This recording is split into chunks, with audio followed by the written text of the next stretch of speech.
tragic education for me. I see all these things, I'm like, oh, I need one of them, I need one of them.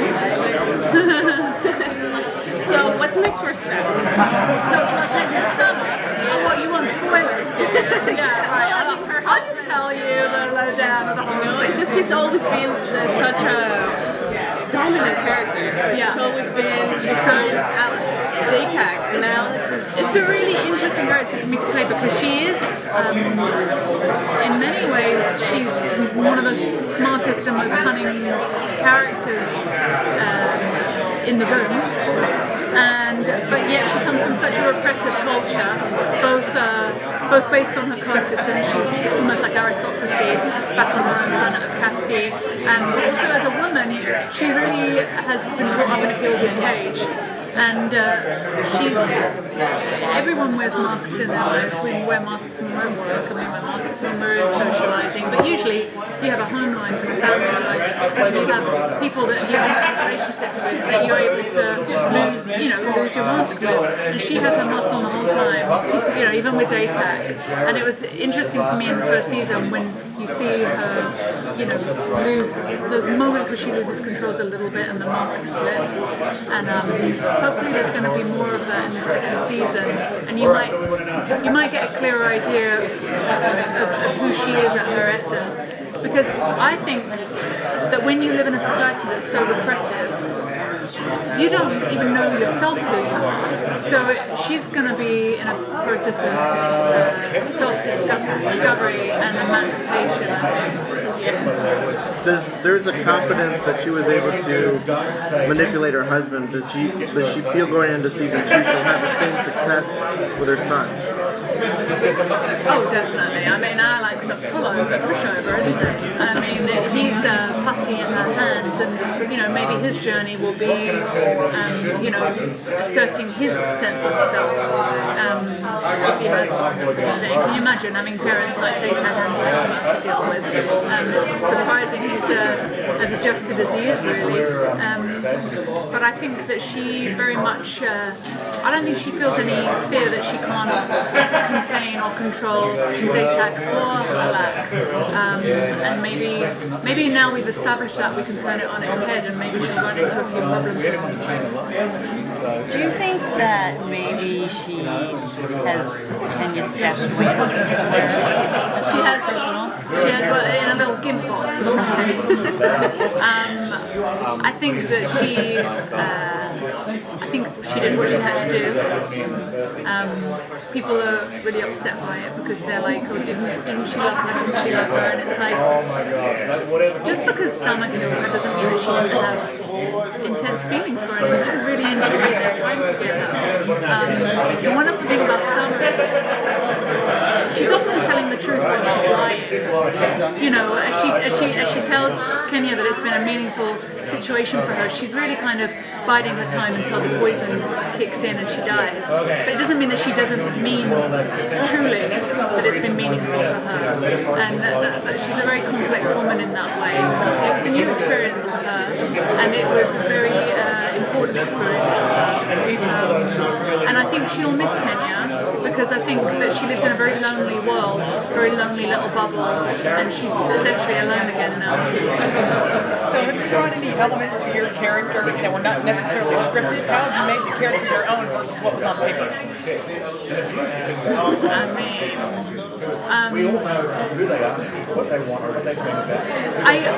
I really wanted to make her alien, and some of the other species, indigenous sensops, liberata, they're so different looking that they can almost afford to be human. Whereas I really wanted to focus on Stahma's movement, and I wanted to, I didn't want her necessarily to move like a woman. For example, in the bath scenes, I understood as an actress that I need to hold the camera so that, in the original script she's naked in the bath with her husband. And I was like, well, how are we going to shoot that? The only way we can shoot that is if I move like a woman, if I help the camera with my hair and my shoulder and the modesty that a female woman would have. But why would an alien alien species have the same hang-ups that we have. You don't see gazelles and lions walking around shamefully hiding their bodies. You know, wouldn't it be more interesting if she moves in a different way and has different hang-ups, different elements of being self-conscious? For her, she's incredibly self-conscious when Kenya laughs at her. That's hugely insulting and upsetting to her honour. But she's not upset at her teenage son walking into the bathroom when she's practically naked, and she in fact gets up and hugs him and gives him a kiss. You know, and so I wanted to make sure that we made enough choices whereby it's weird. That is weird and uncomfortable for the audience, and you're not in Kansas City. I think we got there, you know. I remember you were worried about that scene that you tweeted that you were worried you were going to get fined. Yeah, exactly. Coming out of I think that it was something that initially, I don't know, maybe people thought it was too much and they wanted to cut it out, and then kind of it got slipped back in, and you know, and now I think, you know, they aren't human beings, you know, get over it. I don't think people are going to forget anything. So I gotta ask, Workhouse 13, are you coming back for the last season? I can't tell you that, can I? It'll be a complete spoiler. I mean, if I was coming back and I said I was, I'd probably get fired. But Would you like to come back? I think it would be a travesty if Helena didn't pop up in the last season. I can't believe it's the last season. I'm really hoping there's been a terrible mistake, and maybe there'll be a rejig and a rethink on that one, because I think it's an amazing show, and I was, you know, on a personal level, I just love working with those actors as well. They're great friends of mine, and I had a wonderful time on that show. Now, with Kenya missing or presumably dead and Daytag out of the picture, at least at the beginning, is your character going to move on to a new love for a while? Well, that's what I asked, actually. I think that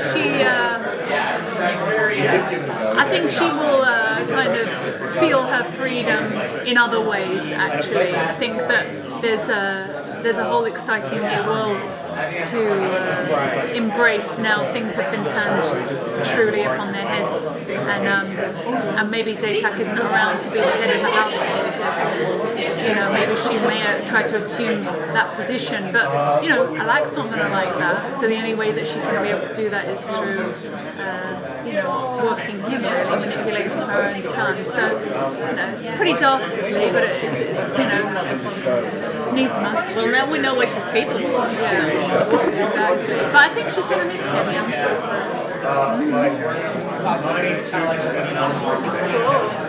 So, how much interaction, social interaction, do you have with fans?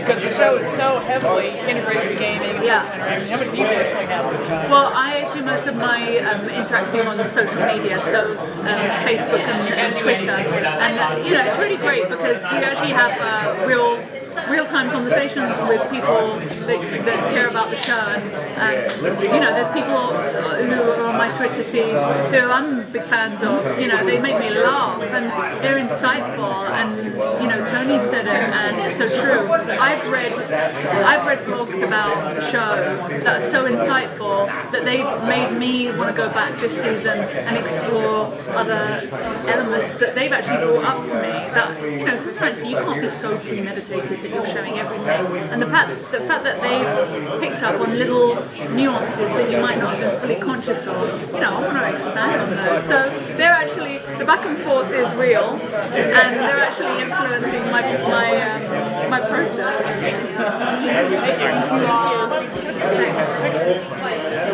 Thanks.